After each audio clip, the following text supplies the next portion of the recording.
एक बार की बात है, किसी जंगल के एक गुफा में बघीरा नाम का एक बाघ रहता था। वह बहुत ही खूंखार और निर्दयी था।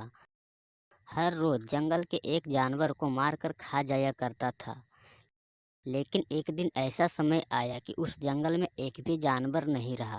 वह सारे के सारे जानवर बघीरा के डर से अपने जंगल छोड़कर पड़ोस के जंगल में चले गए। एक दिन बघीरा को बहुत जोर की भूख लगती है। वह रोज की तरह शिकार के खोज में निकल जाता है। काफ़ी समय बीत जाता है, लेकिन बघीरा को एक भी शिकार हाथ नहीं लगता है।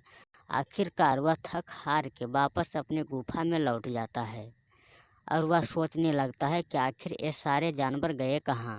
भूखा होने के कारण उसे कुछ भी समझ नहीं आ रहा था कि आखिर वह करे तो क्या करे, कि तभी अचानक उसे एक उपाय सूझा और वह बोला, अरे हाँ, पास में एक गांव है। मैं उस गांव की ओर जाता हूँ, शायद वहाँ कुछ मिल जाए। ऐसा कहकर बघीरा गांव की ओर निकल जाता है। बघीरा जैसे ही गांव पहुंचता है कि उसे वहां एक सेठ आता हुआ दिखाई देता है। बघीरा अचानक उसके सामने जा खड़ा होता है। सेठ बघीरा को अपने सामने खड़ा देख बहुत घबरा जाता है।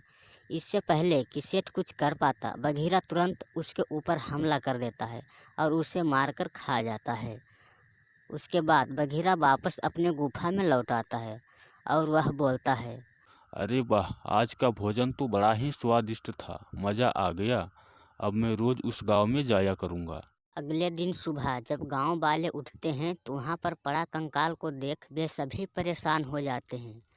वे सभी सोच ही रहे होते हैं कि ये सब कैसे हुआ, कि तभी वहां पर खड़ा मंगेश नाम का एक आदमी बोलता है, अरे ये तो किसी आदमी का कंकाल लगता है, लेकिन इतनी बेरहमी से इसे किसने खाया होगा?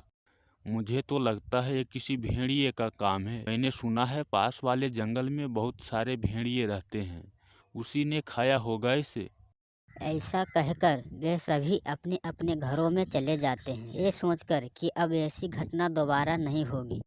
लेकिन अगले ही दिन बघीरा फिर उस गांव में आता है और एक बूढ़ी औरत का शिकार कर वह खा ही रहा होता है कि तभी दूर खड़ी बिमला ये सारी घटना देख रही होती है। बिमला सारी बातें सभी गांव वालों को बता देती है। ये तुम क्या कह रही हो बिमला? क्या सच में ये सब बघीरा ने किया है? इसका मतलब हम सभी की जान खतरे में है। हमें जल्द से जल्द कुछ करना होगा, नहीं तो वो हम सभी को एक एक करके खा जाएगा। लेकिन उसका सामना हम सब कैसे कर पाएंगे? वह तो बहुत ही खूंखार है। मेरे पास एक तरकीब है, अगर तुम सब मेरी मदद करो तो हम सब मिलकर उसे मात दे सकते हैं। अगले दिन जब बघीरा उस गांव में आया, वे सभी एक साथ मिलकर उसके ऊपर हमला कर देता है और उसे मार गिराता है। इस तरह बघीरा का अंत हो जाता है। उसके बाद सभी गांव वाले खुशी खुशी रहने लगते हैं।